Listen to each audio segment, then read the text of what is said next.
Amen. Amen. So today I want to talk about faith that brings results. आज मैं बात करने वाला हूँ उस विश्वास के बारे में जो परिणाम लेकर आता है. Because think about it. इसके बारे में सोच के देखें. If there is any faith that does not bring results, it's a religious doctrine. अगर हमारा विश्वास परिणाम लेकर के नहीं आता तो वो केवल धार्मिक शिक्षा है. Amen. God never designed faith to be head knowledge.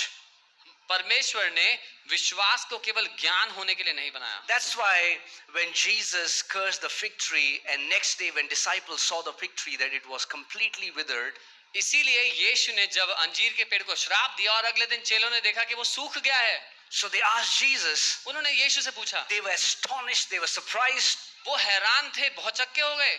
and Jesus said, और यीशु ने कहा, have the faith of God.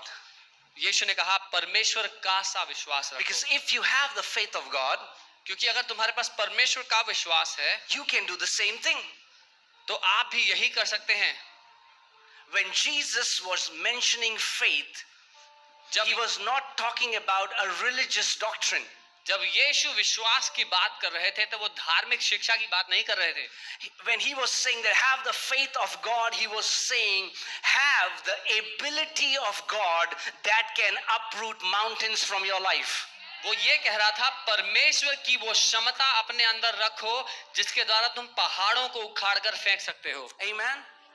I mean, like faith as a doctrine, or when we say people think about religious teachings that cannot change your life are dead. They are good for nothing. जब हम विश्वास के बारे में बात करते हैं तो लोग कहते हैं कि ये तो धार्मिक शिक्षा है. धार्मिक शिक्षाएं मरी हुई हैं, उससे किसी की जिंदगी बदल नहीं सकती. Amen. That's why can I speak the truth in this place? क्या मैं सच्चाई बोल सकता हूँ इस जगह पर? The least fruit that I have seen in believers' lives are those who lust for knowledge and keep going from one place to another place to another place because they think the more they can fill their head with biblical knowledge, they will have fruits. मैंने सबसे कम फल उन विश्वासियों की जिंदगी में देखा है जो एक जगह से दूसरी जगह से तीसरी जगह भटकते रहते हैं इस लालच में कि अपने सर को वो ज्ञान से भर लें, क्योंकि जब ज्ञान से भरा हुआ सर होगा तो सबसे कम फल होगा. And then what happens is they become familiar with all the passages. और होता क्या है उसका परिणाम कि उन्होंने सब कुछ सुन लिया होता है. And then when the word comes, their heart says, oh, I know it. तो जब वचन का प्रचार होता है तो उनका दिल कहता है अरे ये तो I know this verse. अरे ये तो मैं जानता हूँ, ये आयत मुझे आती है. That's the problem. यही तो दिक्कत है. The most carnal church in the New Testament was the Corinthian church. जो सबसे दुनियावी कलीसिया नए नियम में थी वो थी कुरिन्थियों की कलीसिया. And Paul says to that church, you have 10,000 teachers. That's your problem. Or you want to learn from everyone. और पौलुस कुरिन्थियों की कलीसिया से कहते हैं तुम्हारी दिक्कत ये है कि तुम्हारे 10,000 गुरु हैं, तुम सबसे सीखना चाहते हो. You don't have a father. You don't have a place where you're accountable for. You don't have a place where you submit. तुम्हारा पिता नहीं है, कोई ऐसा नहीं जिसके अधीन तुम्हारा जीवन समर्पित हो, किसी के प्रति तुम जवाबदारी नहीं चाहते. That's why YouTube has become the Christian Netflix. इसीलिए YouTube आज ईसाइयों के लिए नेटफ्लिक्स बन गया है. Right? You open Netflix, I mean YouTube. Netflix मतलब YouTube चलाओ and just watch anything and everything. और जो मन कर रहा है वो देख लो. It will give you a false sense that you know it. But if you really know it, it is going to show. जब आप YouTube से भर लोगे अपने आप को तो आपको एक झूठी तसल्ली हो जाएगी कि मुझे यह पता है, लेकिन जब आपके अंदर कुछ चला जाता है तो उसका परिणाम दिखाई देता है जिंदगी पर. The most dangerous attitude is familiarity with the word. Just because you have heard a passage doesn't mean you are living in the reality of that passage. हमारी जिंदगी में सबसे खतरनाक सोच ये हो सकती है जब हमें लगे कि हमें ये आयत आती है पर वो आयत का फल हमारी जिंदगी में नहीं है. Amen. So I just wanted to address that. मैं सिर्फ इस बात का आपके सामने रखना. The lust of knowledge has taken many believers to pit. ज्ञान की लालसा बहुत विश्वासियों को गड्ढे में ले गई. When I say pit, I don't mean hell. जब मैं गड्ढा कह रहा हूं तो मैं नरक नहीं कह रहा हूं. I mean they get so confused. मैं कह रहा हूं वो इतने परेशान हो जाते हैं जिंदगी में. Don't be a revelation junkie. प्रकाशन के नशेड़ी मत बन जाओ that you want to hear a new thing every Sunday. कि हर रविवार कुछ नया चाहिए. No, it's not about hearing the new thing. It's about hearing the same thing again and again till that scripture becomes your reality. मुद्दा ये नहीं कि कुछ नया सुनने को मिल जाए, मुद्दा ये है कि जब तक ये वचन मेरी आत्मा का हिस्सा, जब तक वो मेरे जीवन की हकीकत ना बन जाए, तब तक वो मेरे अंदर जाता चला जाए. Amen? That's why we see the difference. इसीलिए हम एक बहुत बड़ा अंतर देखते हैं. Every believer is not walking in the same level. हर एक विश्वासी बराबरी में नहीं चल रहा. And Jesus said that's because of the attitude of their heart. और यीशु ने कहा ये फर्क इसलिए है क्योंकि कैसी मानसिकता वो परमेश्वर के वचन के लिए रखते हैं. Amen? आमीन. So let's open our Bibles to Romans 10:17. अपनी बाइबल हम रोमी 10 उसके 17 पे खोलते हैं आज सुबह. Romans 10:17. रोमी 10 उसका 17. If any time you're hearing a teaching and your heart says, I know it, be very careful because that's not a right heart attitude. अगर कभी भी आप एक शिक्षा सुनते हैं और आपका दिल कहता है अरे ये तो मुझे आता है, तो ध्यान देना क्योंकि वो सही सोच नहीं है. Through one scripture, God can teach you new things for billion of years. क्योंकि एक ही आयत से परमेश्वर आपको आने वाले करोड़ों सालों तक सिखाता रह सकता है. You can never outgrow the word of God. परमेश्वर के वचन से आप कभी भी बड़े नहीं हो पाएंगे.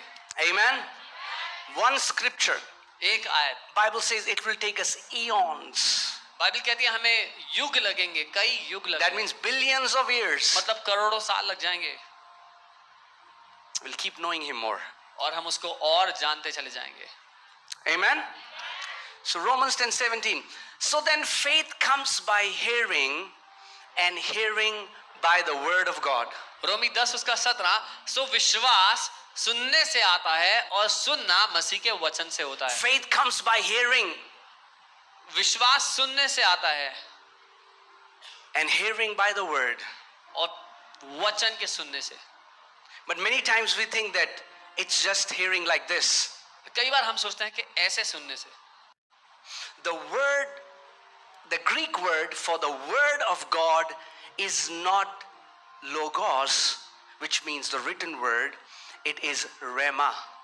जो शब्द का इस्तेमाल हुआ है परमेश्वर का वचन, जहां पर मसीह का वचन लिखा है हिंदी बाइबल में, उसके लिए जो शब्द इस्तेमाल हुआ है वो लोगोस शब्द नहीं है, मतलब लिखित बाइबल नहीं, वो रेमा वचन की बात कर रहा है. Amen? Rhema is when the written word becomes alive to you. It becomes yours. और Then it's rhema. रेमा वचन वो होता है जो लिखा हुआ है, जब वो जिंदा हो जाए, आपके जीवन पर लागू हो जाए. When you possess that, जब हम उसको अपने कब्जे में करते when you हैं, make it yours, जब आप उस वचन को अपना बना लेते when you know that this scripture is now mine, it's written to me, it's mine. जब आप ये जान लेते हैं कि ये वचन मेरे ही लिए लिखा गया है, ये मेरा है.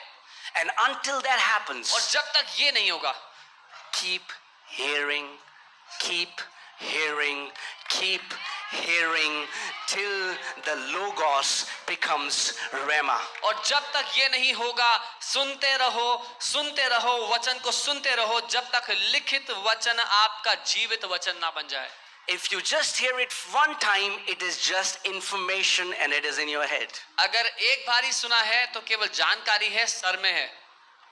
For information to become revelation, you will have to hear it again and again. जानकारी का प्रकाशन बनने के लिए आपको बार-बार उसको सुनते रहना पड़ेगा. That's why Bible doesn't say faith comes by having heard.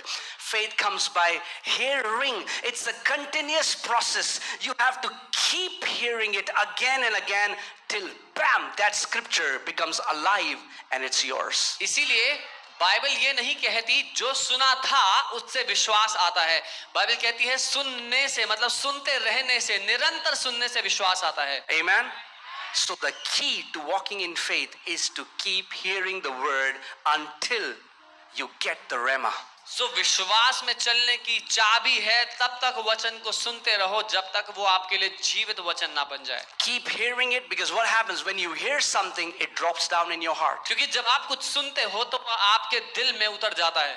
When it drops down in your heart, you can meditate on it. जब वो आपके दिल में उतर गया तो आप उस पर मनन कर सकते हैं. Amen.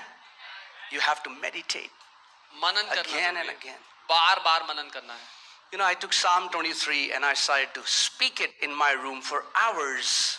Not 1 month, not 2 months, months. Again and again and again, I spoke it and I heard it. I spoke it and I heard it. I was hearing what I was speaking. And when I was speaking, I was planting the seed of the word of God in my heart. मैंने भजन 23 को लिया और घंटों रोजाना बोलना शुरू किया. 1 महीना 2 महीना नहीं, महीनों तक मैं उसको बोलता गया. जब मैं उसको सुनता मैं उसको बोलता, जब मैं बोलता तो उसको सुनता. ऐसा करके मैंने वचन के बीज को अपने दिल में बो दिया. Amen? Amen. See, in the Old Testament, पुराने नियम में God told the children of Israelites, I have given you the land which flows with milk and honey. From my side, I have given you. पुराने नियम में परमेश्वर ने Israel की संतान से कहा कि देखो मैंने तुम्हें वायदे का देश जो दूध और शहद की धाराओं से बह रहा है वो दे दिया है तुम्हें. परमेश्वर की ओर से हो गया था. But they still had to possess the land. लेकिन इजराइलियों को कब्जा करना जरूरी था उस भूमि पर. Hear this. सुनने, The promised land in the Old Testament are the promises in the new covenant. पुराने नियम में जो वायदे का देश था, पुराने नियम के लोगों के लिए जो वायदे का देश था, नए नियम के लोगों के लिए आज वचन के वायदे हैं वही. More than 32,000 promises. 32,000 से ज्यादा वायदे हैं हमारे लिए. But it will not fall on your lap. लेकिन आपकी गोद में आके एक भी नहीं गिरेगा. You will have to possess them. आपको उन पे कब्जा करना पड़ेगा. You'll have to possess them. उन पे कब्जा करना पड़ेगा. Just because it is written on the Bible, I always say this to people. मैं हमेशा लोगों से कहता हूँ सिर्फ इसलिए क्योंकि आपके बाइबल में कुछ लिखा है It will not happen automatically. तो वो अपने आप काम नहीं करेगा आपके लिए. You will have to put faith in His grace. आपको अपने विश्वास को उसके अनुग्रह पर डालना पड़ेगा. Amen. आमीन. So I took this scripture, मैंने वचन को लिया, kept meditating on it, kept speaking till one day I heard God's voice clearly in my room. इस पर मनन करता रहा जब एक दिन मैंने परमेश्वर की आवाज को साफ अपने कमरे में सुना. And He said, Son, I make a covenant with you. और उसने कहा बेटे मैं तेरे साथ आज ये वाचा बांधता हूं As long as you live, you will never lack. कि जब तक तू जीवित रहेगा तू किसी कमी को नहीं देखेगा. From that day till today, उस दिन से आज तक I don't know what lack means. मुझे नहीं पता कमी घटी क्या होता है. And till my last day, और मेरे आखिरी दिन तक I will not know what lack means. मैं नहीं जानूंगा कि कमी घटी क्या है. Because now Psalm 23, which was written, became rhema to me. It became personally. क्योंकि वो भजन 23 जो लिखा हुआ था अब मेरे लिए वो जीवित हो गया, वो मेरा हिस्सा बन गया. Amen.